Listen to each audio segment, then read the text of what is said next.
अस्सल गावरान मस्त चविष्ट झणझणीत असं महाराष्ट्रीयन पारंपरिक पद्धतीने बनवलेलं हाटून केलेलं पिठलं भाकरी इथे तयार आहे। आता हाटून पिठलं भाकरी म्हणजे काय, तर त्यासाठी हा व्हिडिओ जराही स्किप न करता पूर्ण बघा। नमस्कार, मी सरोज, मराठी फूड कल्चर मध्ये आपल्या सर्वांचे खूप खूप स्वागत आहे। पिठलं बनवण्यासाठी सगळ्यात आधी आपण कांदा कट करून घेणार आहोत। पिठल्यासाठी ना कांद्याचं प्रमाण केव्हाही थोडंसं जास्तच राहू द्यायचं। कांदा कट करून झाल्यानंतर आपण हे पिठलं ठेचा घालून करणार आहोत, तर त्यासाठी आपण सगळ्यात आधी ठेचा बनवून घेऊ।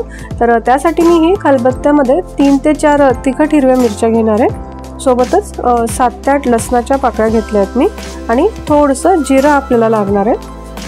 अगदी पारंपरिक पद्धतीने आपण आज हे पिठलं बनवणार आहोत। तर लसूण आणि मिरची मी तर थोडंसं जाडसर कुटून घेते। हे बघा, अशा पद्धतीने मी पिठल्यासाठी मिरची आणि लसूण ठेचून घेतलेलं आहे। आता हाटून पिठलं बनवण्यासाठी मी इथे 1 वाटी बेसन घेतलंय। तसं तुम्ही हरभऱ्याची डाळ दळून पण घेऊ शकता किंवा रेडीमेड बेसन घेतलं तरी चालेल। आता नेक्स्ट कढई ठेवलेली आहे, तेल घेऊ 1.5 टेबलस्पून। तेल थोडंसं गरम झाल्यावर मोहरी घ्यायची 1/2 टीस्पून। मोहरी केव्हाही चांगली तडतडू द्यायची। मग जिरं घ्यायचं आहे।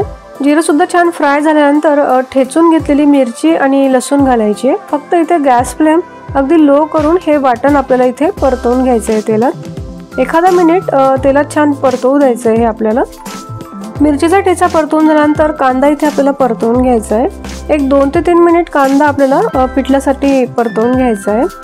आता इथे कांदा व्यवस्थित परतवून झाल्यानंतर थोडीशी कोथिंबीर आपण ऍड करणार आहोत। कोथिंबीर अशी फोडणीमध्ये घातल्याने ना पिठल्याला खूप छान टेस्ट येते।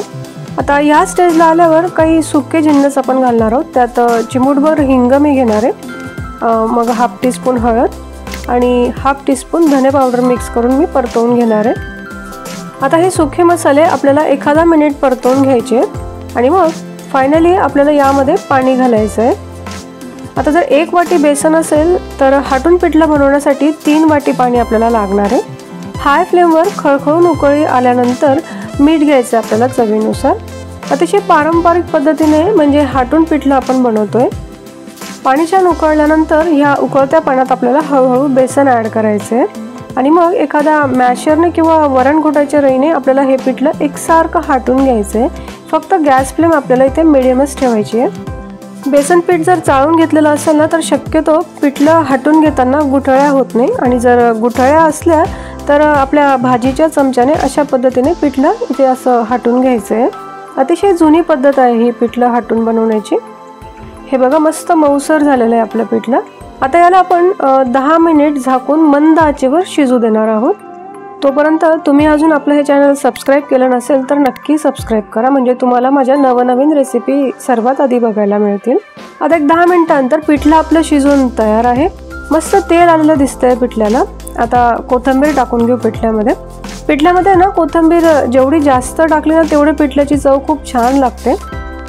आता तुम्हाला पिठलं जर अजून पातळ आवडत असेल तर थोडंसं गरम पाणी ऍड करून हे पिठलं पातळ बनवू शकता। थंडीच्या दिवसात बाजरी किंवा ज्वारीच्या भाकरीसोबत अशा प्रकारचं पिठलं खाण्याची मजा काहीतरी वेगळीच असते। तर मस्त गरमागरम हाटून पिठलं आपलं बनवून इथे तयार आहे।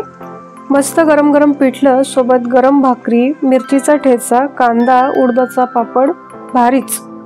पिठलं जरी वेगवेगळ्या पद्धतीने बनवलं जात असेल तरी तुम्हाला माझी ही पद्धत कशी वाटली हे कमेंट करून नक्की कळवा, आणि चॅनलवर नवीन असाल तर नक्की सबस्क्राईब करा।